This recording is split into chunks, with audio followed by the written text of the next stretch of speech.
فما أوتيتم من شيء فمتاع الحياة الدنيا وما عند الله خير وأبقى للذين آمنوا وعلى ربهم يتوكلون.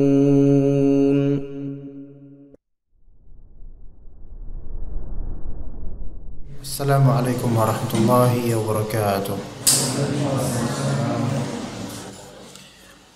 Innal hamdalillah nahmaduhu wa nasta'inuhu wa nastaghfiruh wa na'udzu billahi min shururi anfusina wa sayyiati a'malina. May yahdihillahu fala mudilla lahu wa may yudlil fala hadiya lahu. Asyhadu an la ilaha illallah wahdahu la syarika lahu wa asyhadu anna Muhammadan abduhu wa rasuluhu la nabiyya ba'dah. Allahumma inna nas'aluka ilman nafi'a wa rizqan thayyiban wa 'amalan mutaqabbala. Allahumma inna nas'aluka al-huda wat-tuqa wal-'afaf wal-ghina. Allahumma ati anfusana taqwaha wa zakkiha anta khairu man zakkaha anta waliyuha wa maulaha. Allahumma inna na'udzu bika min ilmin la yanfa' wa min qalbin la yakhsha' wa min nafsin la tashba' wa min da'watin la yustajabu laha. Ya hayyu ya qayyum bi rahmatika nastaghith aslih lana syu'unana kullaha wa la takilna ila anfusina tarfata a'yun. Para jemaah rahimani wa rahimakumullah, kita lanjutkan kajian kitab Al-Wasiyah As-Sughra karya Syekhul Islam Ibn Taimiyah, dan ini merupakan serial terakhir dari kajian kitab Al-Wasiyah As-Sughra. Ini pertemuan ke-15, ini pertemuan ke-15 ya, jadi kita mengkhatamkan kitab ini 15 pertemuan, alhamdulillah. Tapi belum khatam jemaah, nunggu 40 menit lagi kita khatam insyaallah. Baik, kita lanjut perkataan Syekhul Islam rahimahullah. Wa amma ma ta'tamidu alaihi minal kutubi fil ulum fa hadza babun wasi'. Adapun pertanyaan atau permintaan berikutnya tentang petunjuk kitab yang bisa menjadi umdah, menjadi sandaran di ilmu hadis dan ilmu-ilmu lainnya dari ilmu syar'i, itu apa? Ya, dari Syekhul Islam Ibn Taimiyah rahimahullah ditanya, kitab apa? Satu kitab atau berapa kitab yang mencakup ilmu-ilmu syar'i seluruhnya? Kitab apa? Kitab yang dimaksud bukan kitab Allah, tetapi kitab karya ulama. Sebutkan ya wahai Syekh, kitab apa? Maka kata beliau, adapun yang bisa engkau jadikan sandaran dari kitab-kitab dalam masalah ilmu, maka perkara seperti ini wasi', luas.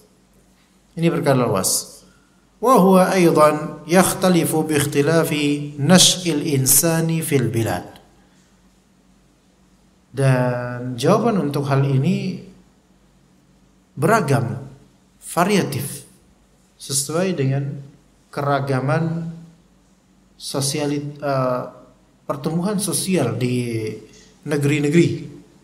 Tidak bisa disamaratakan antara negeri A dengan negeri B, harus pakai kitab ini. Ya, nggak bisa disebutkan. Dan ini merupakan keluasan wawasan beliau dan tidak tergesaknya beliau dalam menghukumi sesuatu. Ya. Di Indonesia ini sejujurnya dari segi keilmuan agama tentu keumuman masyarakatnya masih jauh di bawah seperti negeri Saudi apalagi ya, atau negeri-negeri lainnya dari negeri-negeri Arab ya. Maka tentu muqarrar atau kitab yang bisa dijadikan muqarrar atau kurikulum di sekolah-sekolah itu tidak serta-merta harus sama dengan yang di Saudi misalnya. Ya.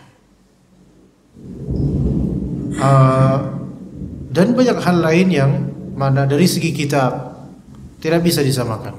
Maksudnya antara orang awam dengan penuntut ilmu baik di Indonesia atau di Saudi tidak semuanya harus satu buku. Ada kalanya di suatu daerah atau di suatu negeri lebih cocok ke kitab A misalnya, asal benar dalam bidang tersebut. Tapi di negeri lain B, bukan A. Contoh misal dalam fiqh Hanbali, di negeri daerah Jazirah Arab atau daerah Saudi misalnya, lebih banyak atau mereka lebih menjadikan umdah atau dasaran, atau umdah itu apa Indonesianya ya, umdah landasan atau sandaran, yaitu kitab fikih namanya Zadul Mustaqni' namanya. Tapi di negeri Syam para penuntut ilmu, para pemula dalam fikih Hanbali, mereka lebih banyak membaca atau mempelajari kitab namanya Dalilul Talib, sama-sama fikih Hanbali. Tapi beda teritori, beda uruf dan tradisi. Yang satu lebih banyak mengkhatamkan kitab ini, yang negeri A, negeri B lebih banyak mengkhatamkan kitab Dalilul Talib dalam fikih mazhab Hanbali. Ini menunjukkan kadang-kadang suatu daerah itu berbeda dengan daerah lainnya dari segi pegangan buku, selama sama-sama buku yang mengacu pada Al-Quran dan As-Sunnah.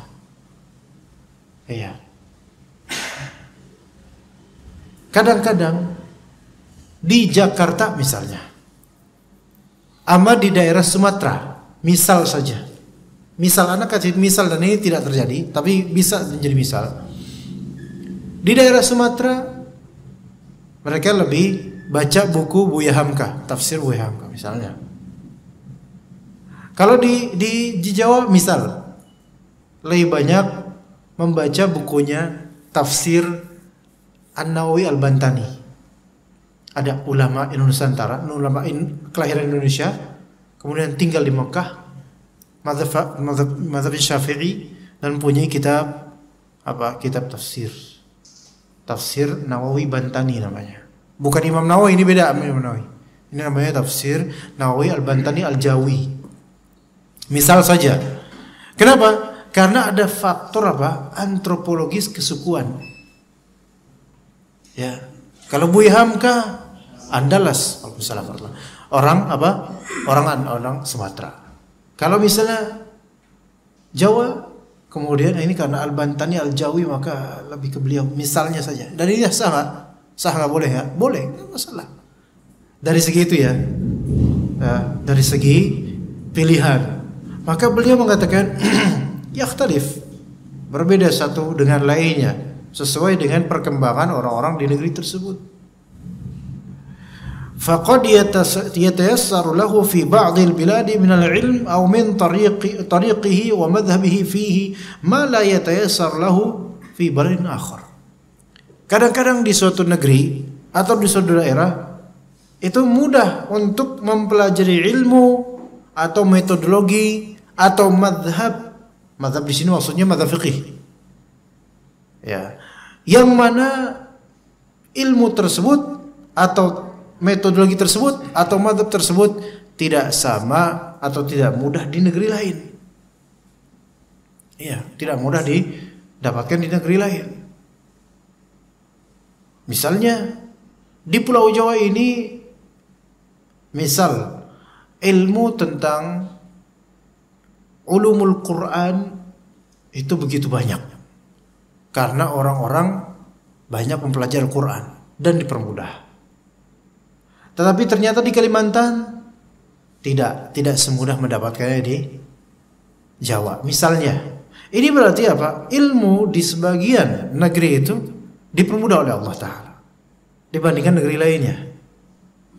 Kadang-kadang pula thariqah, yaitu cara belajar atau metodologi belajar. Di Indonesia ini metodologi belajarnya seperti apa? Kebanyakan kajian tematik. Ada kajian kitab seperti ini? Ada. Banyak, alhamdulillah. Tapi yang bawa buku siapa? Maksudnya buku kitab yang dikaji yang bawa siapa? Berarti yang ngaji kitab siapa sekarang? Jemaah ngaji apa? Ngaji kuping. Ngaji kuping. Tapi insya Allah masuk ke hati. Ya. Ya, jadi tadi Jiping, sekarang GT, ya. Ngaji ke hati, ya gitu. Nah, kalau di Saudi sana misalnya, di Masjid Nabawi, di Masjid Haram, ngaji kitab. Ada qorinya. Ada qorinya bacain pakai bahasa Arab, kemudian disyarah oleh syekhnya. Jemaahnya sebagian bawa kitab, ikhwan. Kecuali ya mungkin jemaah umroh atau apa kan ya, mereka enggak sih, mereka nyari berkah ilmu aja, nyari berkah majelis ilmu aja. Ini thariqah seperti ini kadang-kadang beda di kita enggak banyak, maka di kita lebih dipermudah apa? Udah cukup jemaah dengerin atau ada yang bawa note catatan, fadhol, alhamdulillah. Maka ya beda, di sini beda. Ada karakter yang beda, belum sampai sederajat itu. Kemudian juga dari segi madhab. Kita di Indonesia ini banyak penganut madhab Syafi'i dari segi fikih. Taib. Kemudian di Saudi Arabia Hanbali rata-rata. Di Maroko Maliki rata-rata. Di Turki Hanafi rata-rata. Tapi sekarang kalau misalnya lulusan dari Madinah, antum nanya ke Ustaz, buku fikih yang bisa menjadi sandaran kami apa ya Ustaz ya? Maka pada asalnya ini tidak bisa merekomendasikan apa? Fikih mazhab Hanbali di Indonesia karena apa? Karena rata-rata Syafi'i. Asalnya begitu ya, tapi nggak masalah kalau dia bilang buku antum baca kitab Zadul Mustaqni mazhab Hanbali, ya boleh-boleh aja karena semua itu hak. Tetapi kita perlu mengetahui perbedaan kemudahan bermadhab di suatu negara. Iya. Nah, ini jadi Syekhul Islam Ibnu Taimiyah nggak bisa memaksakan. Oh, harus pakai buku fikih ini, ya. Tapi kemudian beliau melanjutkan, lakin jima'ul khairi an yasta'ina billahi subhanahu fi talaqil ilmi al-mawruthi 'anil nabi sallallahu alaihi wasallam. Tetapi yang namanya penggabungan segala kebaikan adalah seseorang meminta pertolongan kepada Allah Ta'ala dalam menuntut ilmu yang terwariskan dari Nabi Sallallahu Alaihi Wasallam. Itu yang penting. Yang penting itu dulu. Tancapkan itu dulu. Ya, segala yang disebutkan sebagai jima'ul khair, penjamaan seluruh kebaikan adalah, yaitu seseorang minta sama Allah, ya Allah, saya mohon kepada engkau ilmu sesuai sunnah. Ilmu sesuai sunnah. Ya, karena saya sendiri pribadi, setelah kita meneliti banyak masyarakat, apakah saya misal saya bertanya pada jemaah, mazhab antum apa Pak? Mazhab antum apa dalam fiqih? Kalau antum bilang mazhab ana Syafi'i Ustaz, ana bilang kadzabta. Apa arti kadzabta Pak? Engkau telah berdusta. Tahu apa tentang mazhab Syafi'i Pak? Bahkan kepada orang-orang yang ngaji sama kiai bermadzhab Syafi'i, ya, di masjid-masjid umum atau masjid terdekat sini, ditalkin sama kiainya, Bismillahirrahmanirrahim, qala al-muallif, dan seterusnya, bawa kitab semua ya. Kemudian yang enggak semua bawa kitab, sebagiannya ada yang cuma hadir yang, kemudian kita tanya, mazhab antum apa? Mereka belum tentu tahu mazhab mereka apa. Mazhab saya apa kata kiai, kadang gitu. Saya juga nggak tahu apa itu mazhab. Banyak kayak gitu. Oke, kita sepakati aja terus belajar agama itu harus gimana? Udah kita sepakati aja gini Pak. Yang penting usahakan sesuai dengan sunnah Nabi. Gitu Pak. Karena di kubur nanti kita tidak ditanya mazhab kita apa. Ini bukan berarti enggak bermazhab atau bukan. Ana pun mempelajari mazhab Hanbali. Dan ini Syekhul Islam Ibnu Taimiyah mazhabnya Hanbali tulen. sangat Hanbali beliau. Ya. Dan juga pelajar mazhab Syafi'i sebelumnya. Tapi maksudnya di sini adalah kalau memang kita betul-betul mau selamat, maka yang harus dipasang di pertama kali dari pondasi adalah sesuai sunnah atau tidak. Gitu dulu. Loh, apakah sesuai sunnah itu akan ditanya oleh Allah di akhirat? Akan ditanya di alam barzakh? Iya. Ditanya di akhirat? Iya. Kayak gimana ditanyanya? Pertama kan man rabbukan, kemudian kamu kenal gak orang ini siapa? Nabi Muhammad ya. Menjawab itu adalah Muhammad Rasulullah. Menjawab itu membutuhkan amalan-amalan yang selagi kita di dunia membutuhkan amalan sesuai sunnah Nabi SAW. Maka kalau kita di dunia ini rata-rata amalannya tidak sesuai sunnah, bahkan berlawanan dengan sunnah Nabi SAW, bagaimana kita bisa menjawabnya dengan baik di alam barzakh? Hanya pengikut Nabi SAW yang bisa menjawab itu. Maka dari sekarang jemaah, kalau antum ditanya sama orang lain atau jemaah pengajian, mazhab ente apa? Ana bilang mazhab ana wallahu a'lam, ana dibilang kalau ana bilang ana mazhab Syafi'i, ana bohong. Coba sekarang tanya, buku fikih Syafi'i apa yang telah sampean khatamkan? Kalau antum bilang ada Ustaz, kadzabta. Bohong. Ya kan Pak? Belum kan? Belum khatam kan? Enggak ada kan? Iya. Lalu kalau misalnya belum khatam, belum enggak ngerti kemudian apa arti dari kitab, kemudian kita bilang saya bermadzhab Syafi'i. Belum, jauh dari bermadzhab Syafi'i. Ya. Udahlah, gini aja. Ikuti aja. Kalau memang itu sesuai sunnah Nabi, ambil. Dan kalau memang kita nggak tahu apa hadisnya atau apa, kita ambil fatwa ulama, boleh. Nggak masalah, karena orang awam itu tidak apa-apa untuk bertaklid. Tapi kalau bisa tahu dalilnya, ya begitu. Ya. Maka kemudian ilmu yang diwariskan dari Nabi SAW. Fa innahu huwa alladhi yastahiqqu an yusamma ilma. Sesungguhnya ilmu tersebutlah, ilmu yang diwariskan dari Nabi SAW, ilmu tersebutlah yang berhak untuk disebut ilmu. Ya. Ilmu sunnah itulah yang berhak disebut ilmu. Wa ma siwahu imma an yakuna ilman fala yakunu nafi'a. Adapun selain dari ilmu sesuai sunnah, selain dari itu, selain dari ilmu yang sesuai sunnah atau yang mendukung sunnah, maka dia mungkin dinamakan ilmu, dia mungkin ada suatu ilmu tetapi tidak bermanfaat. Ilmu tapi tidak bermanfaat. Itu ilmu-ilmu yang tidak sesuai dengan sunnah atau tidak mendukung sunnah. Wa imma an la yakuna ilman wa in sumya bih. Atau mungkin juga ilmu tersebut sebenarnya bukanlah suatu ilmu walaupun dinamakan oleh orang sebagai suatu ilmu. Contoh ilmu sihir. Ilmu sihir disebut ilmu, ditamakan ilmu, tapi pada akhirnya itu bukan ilmu. Bukan ilmu. Ilmu kesaktian, metafisik, ilmu kesaktian, mediumisasi orang, itu bukan ilmu. Walaupun mereka bilang itu ilmu. Seperti apa mediumisasi, Pak? Memasukkan jin ke tubuh orang dengan sengaja. Maka ini namanya melakukan apa? Proses mediumisasi. Iya. Ya Pak ya? Pak jangan bobo Pak, jangan tidur Pak. Kalau tidur ntar tak masukin loh. Hati-hati. Capek muter-muter kemana Pak? Oh Masya Allah, semoga Allah berkati hartanya dan penghasilannya.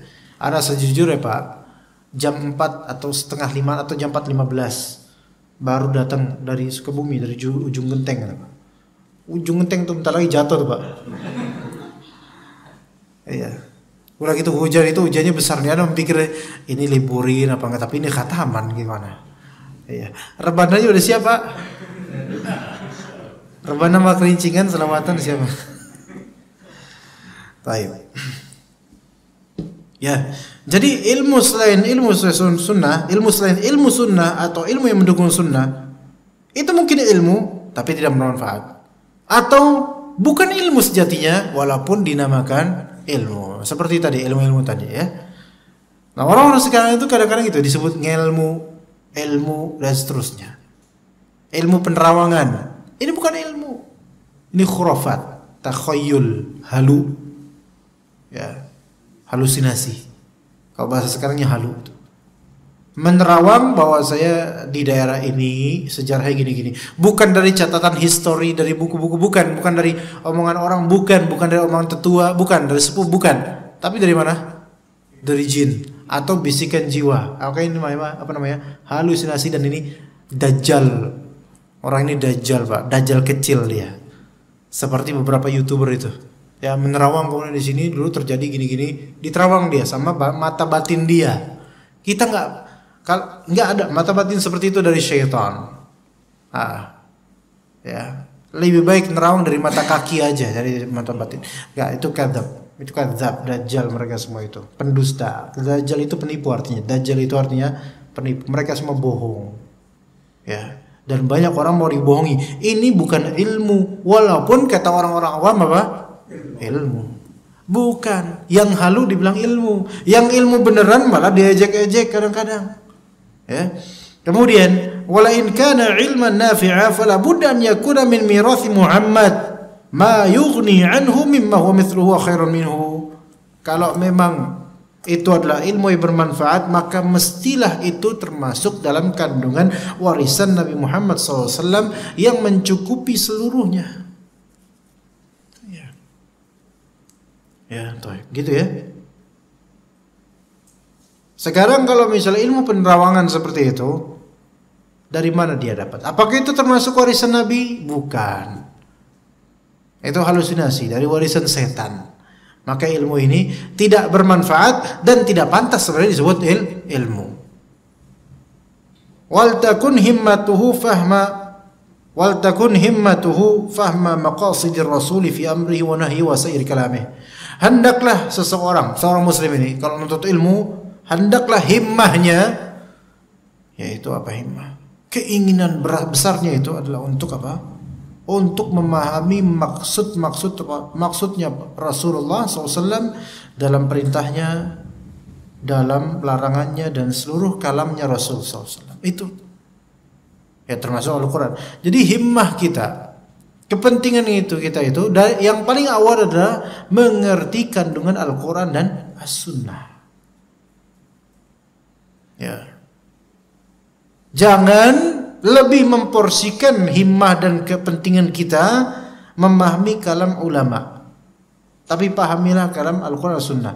Nah iya, ulama kemudian akan menjabarkan makna dari Al-Quran dan Sunnah, betul. Tetapi kadang-kadang sebagian penuntut ilmu terjebak. Dari mana keterjebakannya?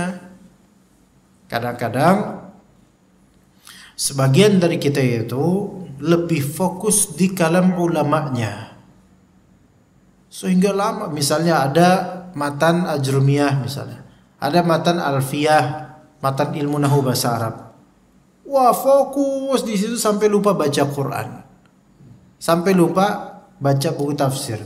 Sampai lupa baca hadis dan penjelasannya. Jadi fokus di hal-hal seperti itu. Walaupun iya itu kalam ulama iya, tetapi itu bukanlah Al-Quran, bukanlah As-Sunnah. Maka porsikan memahami Al-Quran Sunnah lebih besar lagi. Ya. Fa idza ma'anna qalbuhu anna hadha huwa muradur Rasul sallallahu alaihi wasallam fala ya'dilu anhu fima bainahu wa bain Allah taala wala ma'an nas idza amkanahu dzalik. Al-muhim di sini ketika seseorang sudah tenang kalbunya ketika melihat penjelasan ulama, oh inilah maksud dari perkataan Rasul ini, maka khalas, dia tinggal amalkan aja. Nggak usah kemudian dia dengar obrolan orang dan seterusnya. Udah, dia istiqomah aja. Ketika dia tahu ini perkataan Rasul dan dia tahu inilah maksudnya Rasul, maka udah istiqomah lakuin. Dan nggak usah lagi dia mendengarkan ucapan orang-orang yang tidak berilmu. Ya, begitu. Dan mungkin saya akan menyinggung sedikit. Misal kata Nabi SAW, u'ful liha waqsus syarib, potonglah kumis dan biarkanlah jenggot. Kan jelas. Apa? Terus kita ngapain terus? Kalau udah tahu itu kata Rasulullah SAW, udah ada artinya, kemudian kita jelasin, terus kita ngapain? Tinggal amalkan nggak? Amalkan, selesai. Dan nggak usah kemudian kita dengerin omongan orang. Lah ente sekarang jenggot udah alim ente, udah jadi ustad ente, lihat jenggotnya kayak tusuk sate misalnya, dan terus nggak usah dengerin, ya kan? Kita kan nuntut ilmu buat diamalin, bukan buat dikomparasikan dengan celotehan orang. Kan gitu, selesai kan Pak ya? Jalan aja. Iya. Nah itu yang dimaksud oleh beliau di sini. Ya. Karena kalamun nas la yantahi. Omongan orang tidak akan selesai. Iya. Maka kalau orang banyak hakimnya adalah Al-Qur'an dan As-Sunnah. Sudah selesai. Kan enak hidup kayak gitu, Pak. Karena kalau misalnya orang, semua orang didengerin nih. Padahal ayatnya udah ada, hadisnya udah ada, omongan orang didengerin. Nggak habis, Pak. Beramal kita nggak lanjut, yang ada kepikiran, tambah keriput, ya kan? Dah istiqomah aja. Ya. Apa kata Allah Subhanahu wa taala, "Fastaqim kama umirta." Istiqomahlah sebagaimana engkau diperintahkan begitu. Kemudian kata beliau rahimahullah, wal yajtahid an ya'tasima fi kulli babin min abwabil ilmi bi aslin ma'thurin 'an Nabi sallallahu alaihi wasallam. Hendaklah dia berijtihad, berusaha, berjuang untuk berpegang teguh di setiap bab dari pintu-pintu ilmu, berpegang teguhlah dia dengan dalil yang terwariskan dari Nabi sallallahu alaihi wasallam. Ya, dari setiap pintu ilmu dia perlu tahu ada dalilnya enggak. Enggak harus hafal, tapi tahu ini dari Nabi sallallahu alaihi wasallam. Alhamdulillah. Ya udah ikut.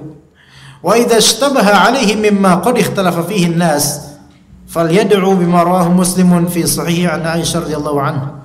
Kalau misalnya terjadi kesamaran perkara, ishtibah, syubhat atau samar perkara pada pikiran dia, yang mana orang-orang saling berselisih, maka hendaklah dia berdoa dengan doa sesuai dengan perkataan Rasulullah SAW.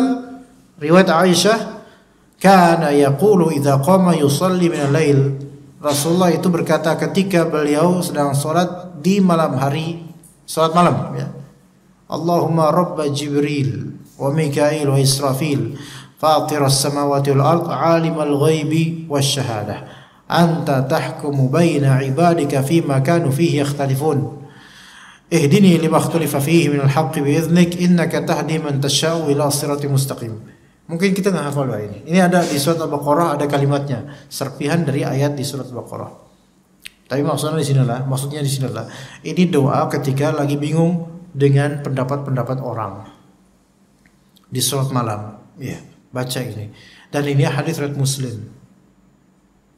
Mungkin asing nggak bagi kita jemaah? Asing nggak? Asing. Baik. Sekarang yang familiar di telinga kita kadang-kadang malah bukan dari sunnah Nabi SAW.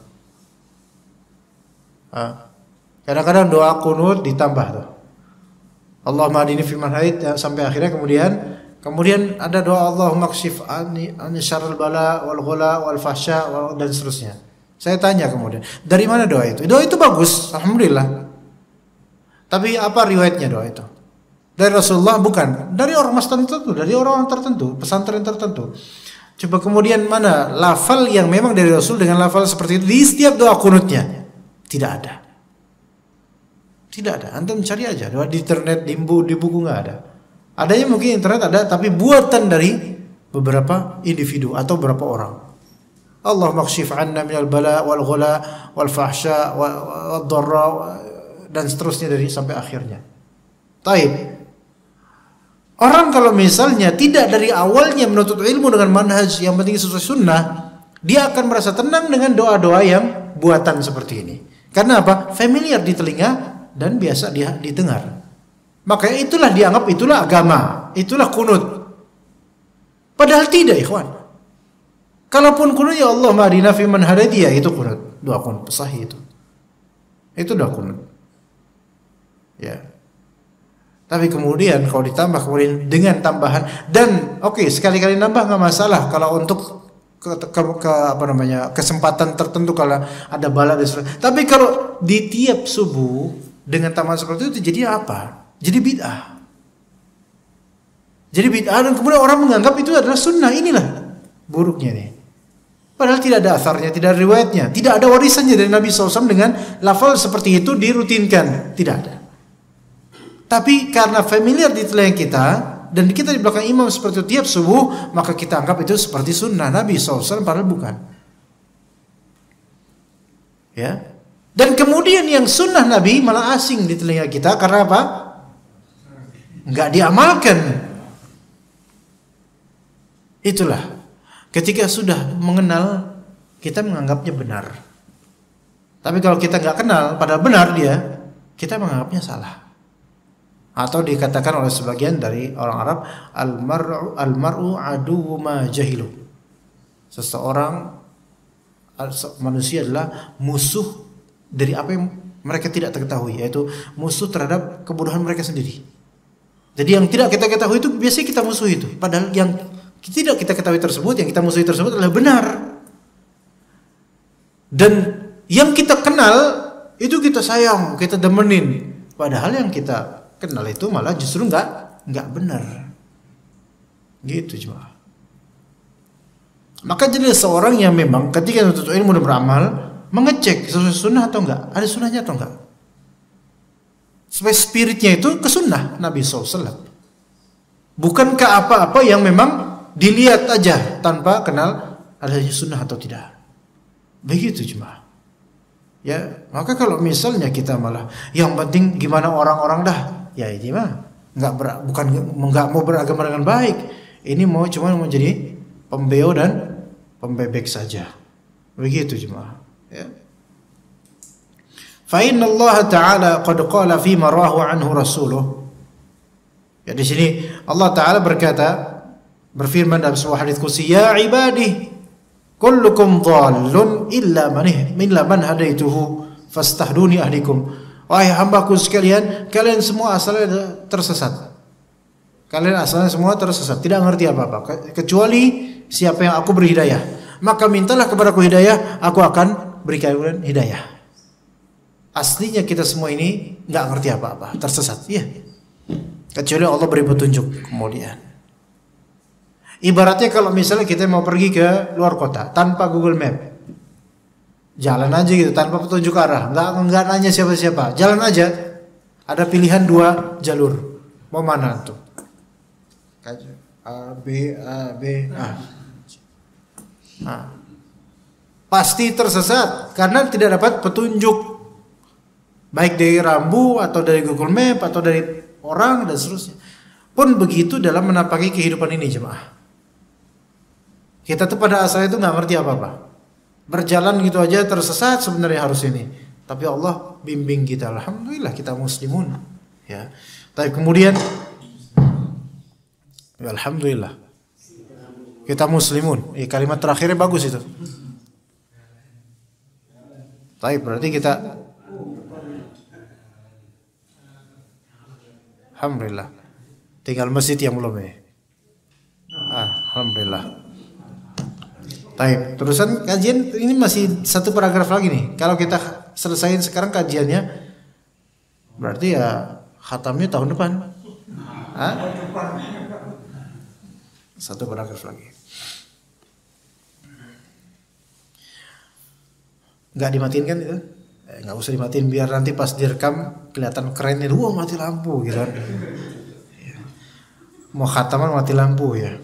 Wa amma wasful kutub wal musannifin, adapun kitab-kitab dan para penulis, ya apa yang bisa dipilih dari kitab-kitab itu? Faqad sumi'a minna fi athna'il mudhaqarah ma yassarahu Allah subhanahu wa ta'ala wa ma fil kutubil musannafa al mubawwabah kitabun anfa'u min sahih Muhammadin bin Ismail al-Bukhari lakinnahu wahdahu la yaqumu bi usulil ilm.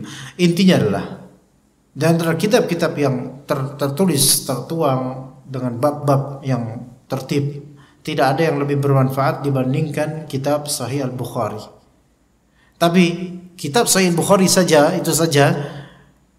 itu tidak mewakili untuk seluruh ilmu atau asas-asas ilmu. Tapi tetap perlu kitab lain. Wala yaqumu bi tamamil maqsudi lil matjari fi abwabil ilm. Ya, jadi tidak bisa untuk merengkuh seluruh dagangan ilmu dalam kitab Sahih Bukhari. Walaupun kitab Sahih Bukhari itu luar biasa. Ya, kira-kira 9.000 atau 8.000 hadis. Idz la budda min ma'rifati ahadithi ukhar. Melainkan tetap harus mengetahui hadis-hadis lain yang di luar Sahih Bukhari. Karena tentu masih banyak hadis yang tidak diriwayatkan oleh Bukhari dalam sahihnya. Wa kalamu ahli al-fiqh wa ahli al-ilm fil umur allati yakhtassu bi ilmiha ba'd al-ulama. Dan juga perlu mengetahui kalamnya ahli fiqih dan kalamnya ahli ilmu dalam perkara-perkara yang mereka itu bidangi. Gitu loh. Kalau dia bidang akidah, dengerin kalam mereka. Kalau ulama ini bidang fiqih, dengerin kalamnya. Kalau ulama ini bidang hadis, dengerin kalamnya, dan seterusnya. Ya. Wa qad aw'abatil ummatu fi kulli fannin min fununil ilmi i'aban. Faman nawwarallahu qalbahu hadahu bima yuballighuhu min dzalik. Jadi umat ini sudah mempunyai perahu-perahu besar dari segi ilmu besar. Ilmu agama maksudnya. Tidak ada di agama lain yang fokus ilmu agama seperti kaum muslimin.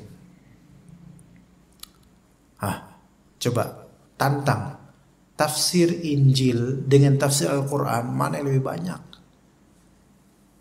Tantang aja loh Nasrani. Tantang pendetanya sekalian. Coba tunjukkan kitab tafsir Nasrani terhadap Injil. Mereka bilang Allah alam bisawab, kata mereka. Gak ngerti. Dan rata-rata pendeta-pendeta dalam khutbahnya mereka menafsirkan Bible versi otak mereka masing-masing, iya. Itulah disebut hermeneutika. Tafsiran ra'yu mereka. Beda dengan kaum muslimin. Ya ada kaum muslimin, ada kiai-kiai atau ustaz-ustaz yang tafsirnya sekarape udele ada. Tapi ya sekarape udele pun tetap aja mereka pernah belajar tafsir ulama, pasti ada yakin pernah ustaz-ustaz itu.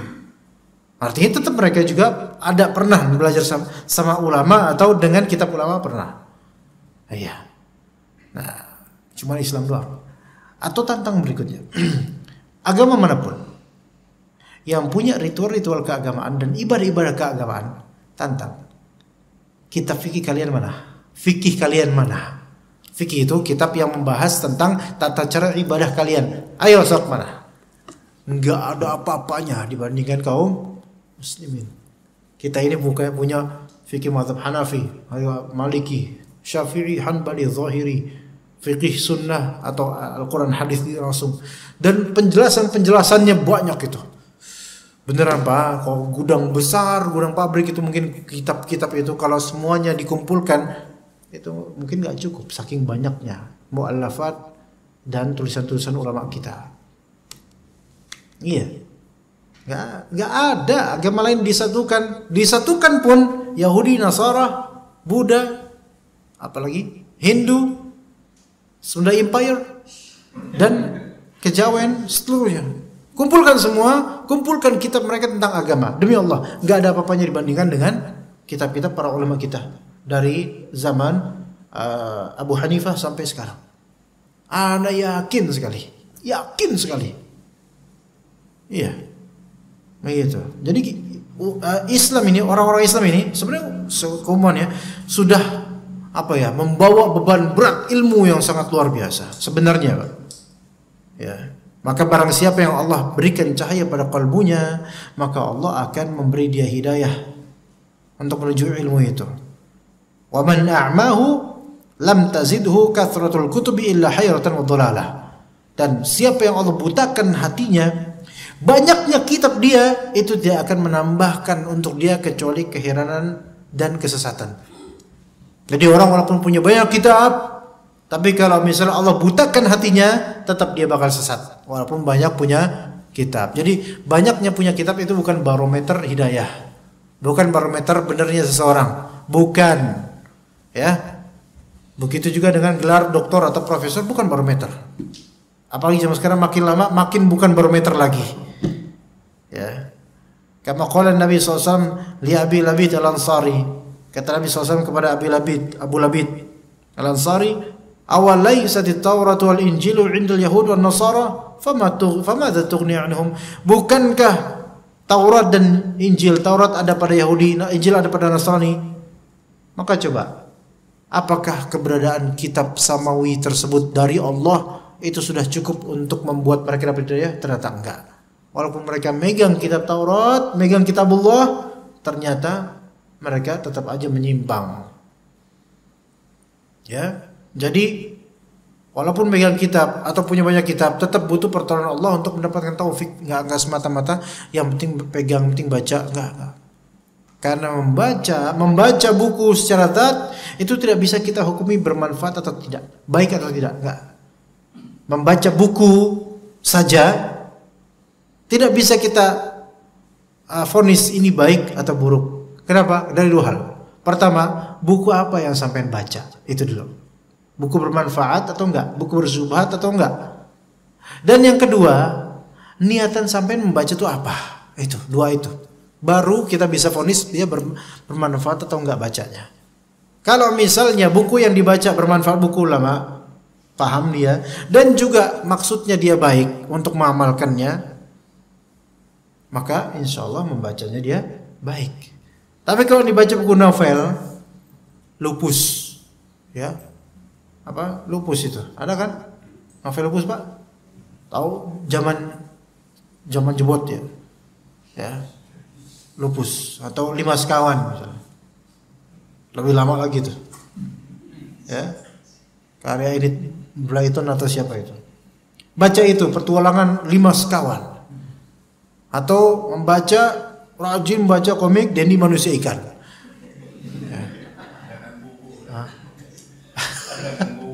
Iya. Atau membaca lukisan Tino Sidin misalnya. Apakah jadi bermanfaat buat dia? Enggak. Tapi kan yang penting baca ya enggak bisa gitu. Apa yang dibaca? Nah, baru kemudian setelah kalau yang dibaca itu bermanfaat, niatannya apa membaca? Karena kalau dia membaca itu sesuatu yang bermanfaat, kitab ulama, tapi niatannya nggak benar, niatannya cuma untuk membantah saja, bukan untuk mengamalkan, maka tetap nggak bermanfaat itu buat dia. Niatannya adalah untuk menambah maklumat dan beramal soleh, itu niatannya benar. Ini kok nggak azan-azan Pak sebenarnya? Sampai kapan sebenarnya Pak? Tapi di sini setelah adzan nanti tanya jawab. Fanasallahu al-azim an yarzuqana al-huda was-salat wa yulhimana rusdana wa yaqina syarra anfusina rusdana wa yulhimana rusdana wa yaqina syarra anfusina wa an la yazigha qulubana ba'da idh hadana wa yahab lana min ladunhu rahmah innahu huwal wahhab. Walhamdulillah rabbil alamin wa salawatuhu ala asyrafil mursalin. Alhamdulillah kita khatam kitab Al-Wasiyah Al-Sughra. Insyaallah pada tahun depan kita lanjutkan kitab lain insyaallah taala. Ana belum tentukan kitabnya, insyaallah kita lanjutkan dan akan kita khatamkan kitab lainnya insyaallah. Setelah azan kita, ini udah azan belum sudah? Belum. Nanti setelah azan insyaallah silakan jika ada yang bertanya tafadhol. Kita tunggu azan ya. Tafadhol Pak, kalau ada yang bertanya silahkan. Kalau bapak-bapak nggak ada ya ibu-ibu. Oh ya, tafadhol. Assalamualaikum warahmatullahi wabarakatuh. Waalaikumsalam warahmatullahi wabarakatuh. Kami awal. Kami akhwat. Awal. Dalam bentuk kajian itu. Dalam menentukan tadi yang mungkin sunnah gitu. Itu kan sebenarnya juga banyak beberapa kaum muslimin juga yang melakukan itu sementara di satu sisi kita nggak tahu misalkan hadisnya itu sahih, dhaif atau maudhu misalkan. Nah dalam penentuan derajat hadis itu tuh sebagai orang awam tuh mesti gimana Ustaz? Ya. Baik. Baik. Jadi bagaimana orang awam menyikapi ketika terjadi amalan, adanya amalan, gitu ya, di masyarakat. Kemudian mereka menyodorkan kepada kita alasan beramal tersebut dengan hadis, misalnya, yang mana kita tidak tahu itu hadis sahih dhaif atau palsu. Pertama jemaah, kaidahnya begini. Ada dua kaidah akan saya tawarkan. Yang pertama, al-aslu fil asya'i al-ibahah. Asalnya segala sesuatu itu boleh di dunia ini. Itu satu. Yang kedua, al-aslu fil ibadati al-haram illa ma dalla alaihi ad-dalil. Asalnya ibadah, ya, dari segi penentuannya asal ibadah haram kecuali yang ada dalilnya. Bisa dipahami di sini cuma Pak Imam mau Masya Allah. Anak juga dingin, tapi warna kau pakai kayak gitu ntar nggak enak di kamera. Dibilang nanti Ustadz mau umroh atau gimana? Kok pakai ihramnya malah hijau. Jadi al-aslu fil asya'i al-ibahah. Asal sesuatu itu boleh. Nah, ini kaidah yang pertama ini dudukkan di kedudukannya yang benar. Ya. Asalnya sesuatu itu boleh. Ini dalam masalah apa? Masalah duniawi. Ya. Masalah duniawi. Yaitu makanan, minuman, pakaian, perdagangan. Asal hukumnya halal kecuali jika ada dalil yang mengharamkannya. Ya. Makanan asalnya apa? Halal. Maka kalau misalnya sampean misalnya nih ketemu apa namanya? Yang kayak tikus tapi bukan tikus, apa namanya itu? Jarbu itu namanya apa namanya? Hamster. Apa hukum hamster, makan hamster? Nggak tahu ah. Udah nanya sama orang apa dia, ya hukumnya halal. Sampai antum temukan dalil yang mengharamkannya. Dan kalau ada orang yang mengharamkan, antum tanya dalilnya apa kok diharamin? Gitu ya? Paham di sini? Ini untuk masalah makanan, minuman, pakaian, jual beli. Begitu ya? Asalnya hukumnya halal. Tapi tadi apa? Hamster hukumnya apa? Halal apa haram, Pak? Haram. Kenapa haram? Karena itu sejenis tikus dan harus dibunuh. Salah satu Tet salah. Apa sudah disalahin? Wallah alam. Dari awal dong Pak, wallah alamnya salah. Hamster itu bukan sejenis tikus Pak. Dia spesies dia mirip sama tikus, tapi bukan jenis tikus. Bukan. Ya, tanya aja sama hamsternya Pak. Insya Allah dia nggak ngaku. Ya, dia bukan tikus Pak. Dia bukan binatang khabith atau fasik seperti tikus. Bukan. Dia ada nama sendiri, namanya jarbu atau semisalnya. Maka hukumnya halal Pak. Jadi tidak harus dibunuh dan sebaiknya tidak dibunuh, boleh dipelihara. Seandainya dia itu semacam tikus, maka haram dipelihara. Karena tikus, firon itu termasuk binatang khabith dan fasik yang dianjurkan dibunuh. Sama seperti ular. Ya. Taib itu ya. Itu. Jadi boleh Pak, silakan besok-besok boleh beli. Tapi habis duit antum mendingan beli ayam biasa aja. Ya. Jadi gitu. Yang kaidah kedua, kaidah konteks ibadah. Asalnya penentuan ibadahnya maupun tata cara itu menunggu dalil. Jangan dibuat-buat sendiri, ditentukan sendiri, jangan, nggak boleh. Karena agama ini diatur oleh Allah. Adapun urusan makanan, minuman itu Allah persilahkan. Transaksi Allah persilahkan. Iya. Maka kalau misalnya kita punya metode transaksi begini misalnya. Ya, misal apa hukum memakai GoPay misalnya? Ada yang bilang halal, ada yang bilang haram. A bilang halal, B bilang haram. Mana yang antum tanyain? Mana dalilnya? Mana? Yang bilang halal atau yang haram? Yang bilang haram tanyain dalilnya. Loh, kok ngeharamin, apa dalilnya? Kalau dalilnya benar, maka harus ikut dalil. Seperti itu. Ya. Nah, sikap kita dalam ritual atau ibadah masyarakat yang variatif beragam, bahkan antar daerah kadang beda caranya, maka di sini kita harus tawakuf namanya, berhenti dulu, jangan langsung melakukannya kecuali kita mengetahui secara fix ini ada sunnah atau dalilnya. Iya, begitu. Ya.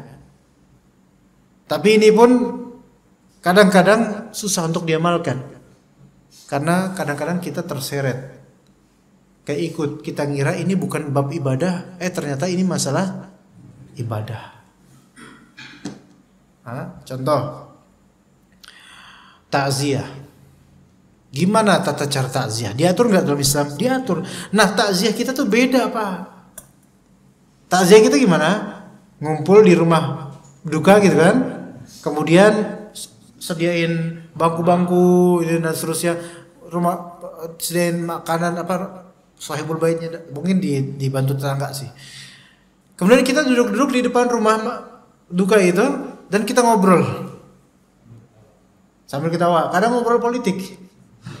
Ya kan? Karena Anda ngalamin, bukan ada yang ngobrol, Anda diem aja. Ya Allah, ini malah ngobrol politik gitu. Keluarga wafat. Nah, ini kan sesuatu yang menyelisih syariat. Iya. Maka jangan lakukan itu.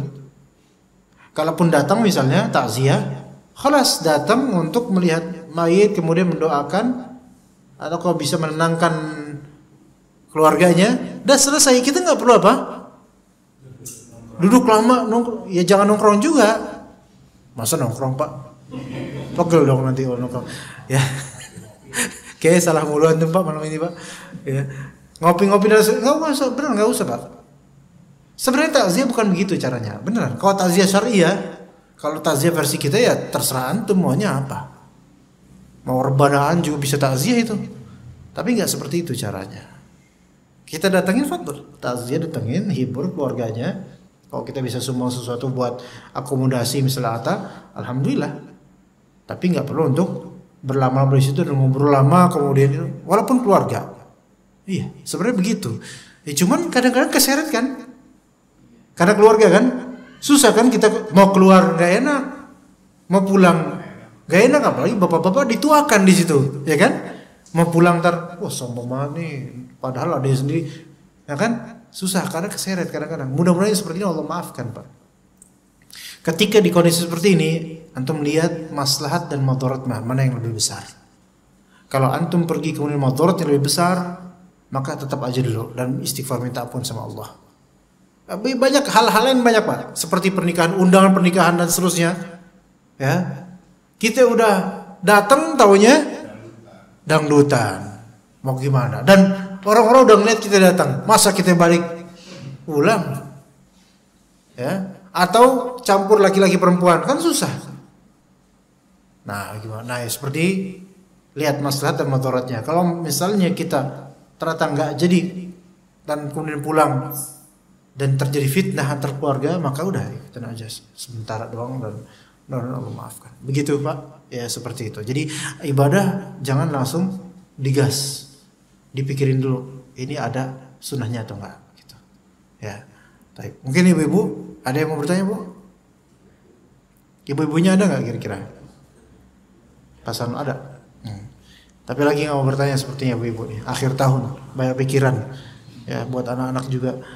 Ya ada apa Bapak? Ya bareng-bareng dong. Ya paduan suara. Betul. Siapa duluan? Jangan sama juga.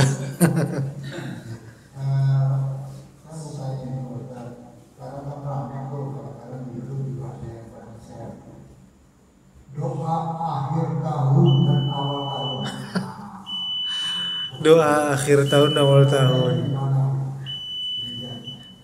Doa akhir tahun awal tahun. Ini doa berarti kan ibadah ya. Ini kebid'ahan, jelas. Kenapa? Satu, tidak ada kekhususan dari Nabi SAW. Satu itu. Kedua, ini tahun Masehi, Pak. Dan ini kan perayaan orang kafir sebenarnya. Tahun Masehi ini, pergantian tahun Masehi, perayaan orang kafir. Dan itu malah justru amalan orang kafir biasanya, mari kita berdoa di akhir tahun ini. Ini malah bisa orang kafir, ya kan? Hanya saja kalau misalnya maksudnya di sini adalah doa mutlak, ya misalnya semoga tahun depan antum sukses ya, misalnya gitu, ini nggak masalah, boleh, nggak masalah. Untuk hal-hal yang tidak dimaksudkan dari pengkhususan akhir tahun atau awal tahun, paham nggak? Mesti beda ini. Doa akhir tahun atau doa awal tahun beda dengan Pak Sarno, semoga tahun depan anak antum lulus misalnya. Ya amin. Emang benar Pak emangnya bisa lulus? Anda cuman contoh doang diaminin oleh. Iya. Ntar kalau misalnya Anda bilang semoga Bapak tahun depan nikah lagi, diaminin juga, Mam. Udah benar juga diaminin juga. Wah. Bapak. Hah? Pak Amin. Oh jadi tadi cuma nyebut nama, nggak aminin. Ini bukan doa awal tahun akhir tahun, hanya doa pas banget dengan menyebutkan tahun depan. Iya. Mudah-mudahan 2 tahun lagi misalnya kita bisa umroh misalnya. Nah ini nggak masalah. Iya. Mudah-mudahan awal tahun depan kita bisa memulai kajian kitab lagi. Boleh nggak gitu Pak? Boleh. Karena ini bukan di masalah zat, bukan di masalah awal tahun atau akhir tahunnya, bukan karena itu. Kalau tadi yang Bapak maksud itu kan orang-orang yang pengen doa akhir tahun, awal tahun emang pergantian tahun baru. Kalau kita kan bukan di situnya tadi doa tadi, ya enggak? Kayak tadi saya bilang ya Allah, ayo kita doakan semoga Allah memudahkan kita untuk memulai kitab baru di awal tahun 2021, boleh nggak? 2022 boleh nggak? Boleh. Tapi bukan karena akhir tahun awal. Ini juga kita khataman bukan karena akhir tahun ya kan Pak ya? Kayak kodarnya kebetulan pas banget ya. Kalau emang yang dicari adalah akhir tahun, udah sekarang Pak Sarul nyediain trompet sekarang. Iya kan enggak kan? Enggak. Berarti bukan karena itu kita. Alhamdulillah. Iya, begitu Pak. Tafadhol Pak Zul. Kaitannya dengan mazhab tadi ya Pak Ustaz. Madhab. Ya. Bolehkah kita itu mengambil hukum kepada salah satu mazhab yang kita anggap lebih ringan gitu Pak Ustaz? Bisa contoh kayak gini. Kalau di mazhab Syafi'i kan bersentuhan dengan perempuan itu kan batal wudunya. Tapi kan kalau di mazhab Hambali itu kan tidak, ini tidak batal. Misalnya kita kan saya terserah aja, saya nggak tahu. Saya ikut mazhab mana juga saya nggak tahu. Tapi alhamdulillah akhir-akhir ini memang ikut sunnah aja gitu. Bolehkah kita itu mengikut atau mengambil hukum di mana di salah satu mazhab itu yang kita anggap lebih ringan? Satu, yang kedua, di luar dari konteks ini kajian, kaitannya dengan sholat duha Pak Ustaz. Saya pernah membaca artikel, kemudian melihat di YouTube segala macam kaitan dengan pembahasan dalam sholat duha, bahwa ada ustadz yang mengatakan, bahkan yang mengatakan adalah dari Ustadz Gus Bahar, yang saya kira ini lebih naik daun ya ustadznya, bahwa jangan kita sholat duha setiap hari karena berpotensi kita akan berdosa. Sedangkan ada ustadz yang lain mengatakan ya nggak apa-apa, silakan ininya. Bahkan ada juga ustadz selainnya Ustadz Gus Bahar tadi. Karena apa berdosa? Karena apa? Kenapa? Karena kita melakukan setiap hari sementara Rasul tidak melakukannya setiap hari. Situ. Ya. Terima kasih. Baik. Yang pertama tentang mazhab tadi, kita ambil yang lebih ringan misalnya. Itu bukan metodologi yang benar dalam beragama, kemudian mengambil yang benar, mengambil yang paling ringan, bukan. Dalam beragama ini terjadi khilafiyah misalnya, perbedaan pendapat, maka ambillah yang paling dekat dengan dalil yang kita ketahui saat itu. Lebih dekat pada dalil yang kita ketahui saat itu. Walaupun ternyata itu salah misalnya, tapi kan kita tahunya itu. Maka dimaklumi, Allah akan maafkan insyaallah. Walaupun di masa depan 1 tahun lagi akhirnya tahu dalil berikutnya yang ternyata lebih tepat gitu loh, tapi berlawanan. Maka yang lebih tepat yang pertama adalah bukan yang paling mudah dulu, tapi mana yang lebih dekat pada dalil yang kita ketahui saat itu. Kalau misalnya di mazhab Syafi'i kita tahu dalilnya, tapi di mazhab Hanbali walaupun lebih mudah, kita nggak tahu dalilnya, maka udah ikutin dulu yang ada dalilnya. Kalau ternyata dua-duanya ada dalilnya kita tahu, dan ternyata kok hati kita lebih merasa ke yang lebih mudah, maka nggak masalah. Itu ya.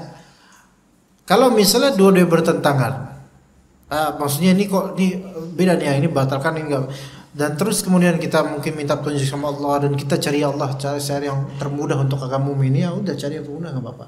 Tapi versi cari yang termudah, walaupun kata Nabi SAW ad-dinu yusrun, betul, tapi kemudahan itu barometernya adalah dalil, bukan kemudahan dari segi enaknya kita doang, enggak.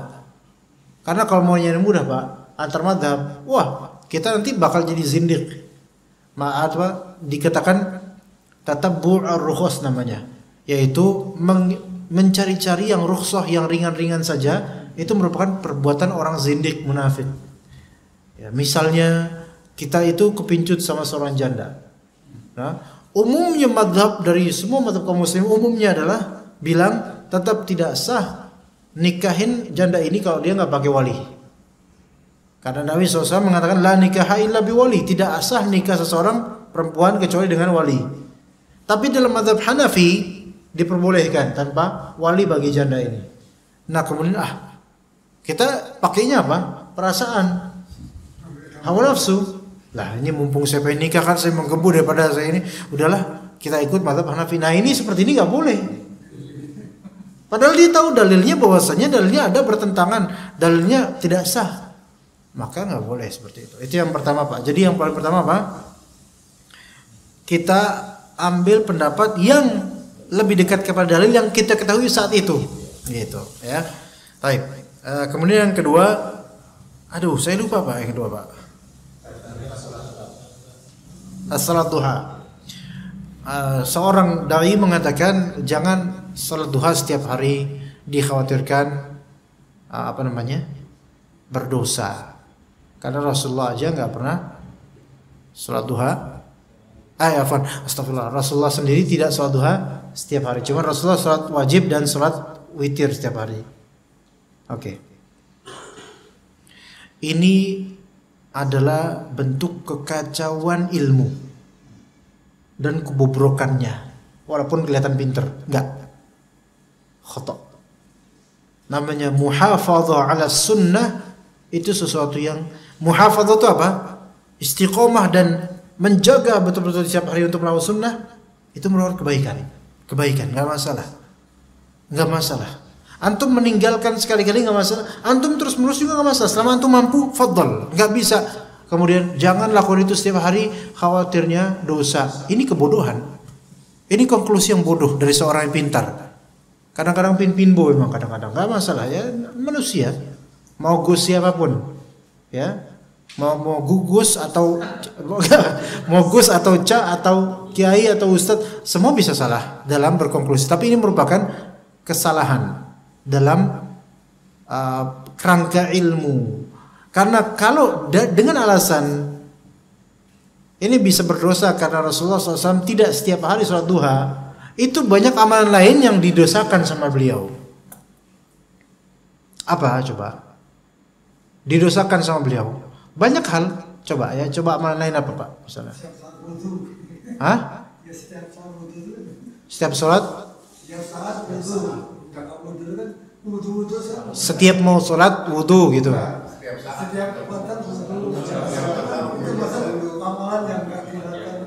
Enggak, itu dia bukan. Ya benar. Setiap batal wudu gitu ya. Tapi Anda nggak bisa mengatakan bahwa saya itu tidak diamalkan Rasulullah. Tapi ada hadis Rasulullah SAW mengatakan bahwasanya yang maknanya hanyalah orang mukmin yang selalu menjaga wudunya. Ini ada sunnahnya. Iya. Tapi bisa kena juga, betul beliau benar juga. Ini memang sunnah kan? Maksudnya habis kita batal wudu langsung wudu itu kan sunnah itu. Kalau kita terus menerus kayak gitu salah nggak kita? Ya nggak salah, itu karena sunnah. Menjaga kondisi sucinya dalam wudu itu sunnah. Benar juga beliau, kata beliau benar. Apa lagi amalan lain jemaah? Zikir pagi petang. Setiap hari zikir pagi petang. Jangan setiap hari. Nanti dosa. Kenapa? Karena Nabi SAW enggak setiap hari. Ini ketololan sebenarnya.